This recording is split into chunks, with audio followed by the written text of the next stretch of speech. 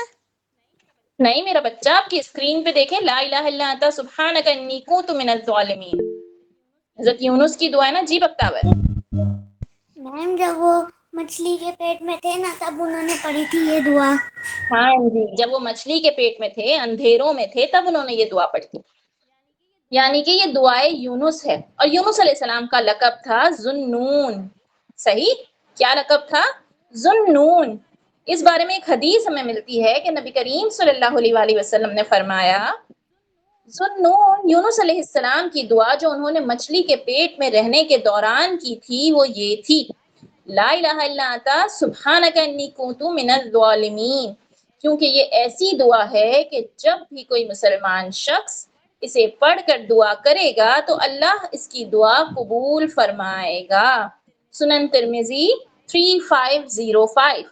صحیح ہے، یہ حدیث کا ریفرنس ہے. ترجمہ اس کا کچھ یوں ہے کہ تیرے سوا کوئی معبود برحق نہیں، تو پاک ہے، میں ہی ظالم خطا کار ہوں. ہر مشکل میں اللہ کو پکارنے کی دعا ہے. جب بھی مشکل میں پھنس جاؤ، راستہ نہ ملے، تب یہ دعا پڑھ لو. 1 منٹ پاز کرو اور سوچو کہ اگر آپ اندھیرے کمرے میں پھنس جائیں تو کیا محسوس ہوگا. حضرت یونس علیہ السلام جب مچھلی کے پیٹ میں اندھیروں میں ہوں گے تو ان کو کیسا لگا ہوگا، ان کی کیا فیلنگز ہوں گی. جب ہم غلطی کرتے ہیں نا تو ہم کیسا فیل ہوتا ہے؟ ایسا ہی فیل ہوتا ہے نا غلطی کرنے کے بعد کہ ہم کہیں اندھیرے میں ہیں، اب کچھ نہیں ہو سکتا، نا امیدی. تب یہ دعا پڑھ لینی چاہیے. اس دعا کے 3 حصے ہیں. لا الہ الا انت، صرف اللہ میری مدد کر سکتا ہے. سبحانک، اللہ پرفیکٹ ہے، ایرر لیس ہے. اور انی کنت من الظالمین، میں اپنی غلطی مان رہا ہوں. یعنی کہ توحید، تسبیح اور توبہ. لا الہ الا انت توحید کا اقرار ہے کہ صرف اللہ ہی میری مدد کر سکتا ہے. سبحانک، اللہ پرفیکٹ ہے، ایرر لیس ہے. تسبیح، اور انی کنت من الظالمین، میں اپنی غلطی مان رہا ہوں، ایکسپٹنس ہے، توبہ ہے. اس دعا کے 3 حصے ہیں. ٹھیک ہے، اب یہ اسٹریس میں بھی ہوں، جب کسی سے جھگڑا ہو گیا ہو، کوئی ٹینشن ہو، کوئی غلطی ہو گئی ہو، کوئی مشکل میں ہو، تو آپ یہ دعا پڑھ لیں. بہت ایزی ہے، اللہ تعالیٰ نے ہمیں بہت ساری دعائیں دی ہیں، اور یہ بہت آسان دعا ہے، ہم سب کو یاد ہوتی ہے. اب اگر کسی کا کوئی کوشچن نہیں ہے تو ہم اس کو ختم کرتے ہیں. جی بختاور.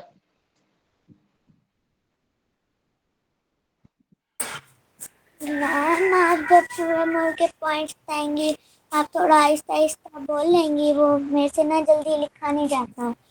اچھا، سورہ ملک کے بارے میں کہہ رہی ہیں؟ یس میم. اوکے، میں آہستہ بول لوں گی. ٹھیک ہے میرا بچہ. اچھا جی، اب اس پیج کے لاسٹ پارٹس دیکھیں کہ how I behave and how should I behave. صحیح ہے کہ میں کیسے بہیو کرتا ہوں، آپ نے خود کو دیکھنا ہے، اپنا سیلف اسسمنٹ کرنا ہے. میں کیسے بہیو کر رہی ہوں اور مجھے کیسے بہیو کرنا چاہیے. کہیں میں روزہ رکھ کے غصہ تو نہیں کر رہی، کہیں میں روزہ رکھ کے گھر والوں پہ احسان تو نہیں کر رہی، گھر والوں کا جینا حرام تو نہیں کیا ہوا، کہیں میں مما کو بہت تنگ تو نہیں کر رہی روزہ رکھنے کے بعد، میں سست تو نہیں ہو گئی، عبادتوں میں مجھے سستی تو نہیں آ گئی. تو میں کیسے بہیو کر رہی ہوں اور مجھے کیسے بہیو کرنا ہے، یہ دونوں چیزیں آپ نے یہاں لکھنی ہیں. اور آخر میں آپ کی آج کی دعا کی کلیکشن کہ آپ نے آج کون کون سی دعائیں یوز کرنی ہیں. یہ آج ڈے 3 کا یہاں پہ جرنل کا پیج اینڈ ہو جائے گا. سبحانک اللہم و بحمدک، نشہد ان لا الہ الا انت، نستغفرك ونتوب إليك سبحان ربك رب العزة عما يصفون وسلام على المرسلين والحمد لله رب العالمين برحمتك يا أرحم الراحمين. السلام علیکم.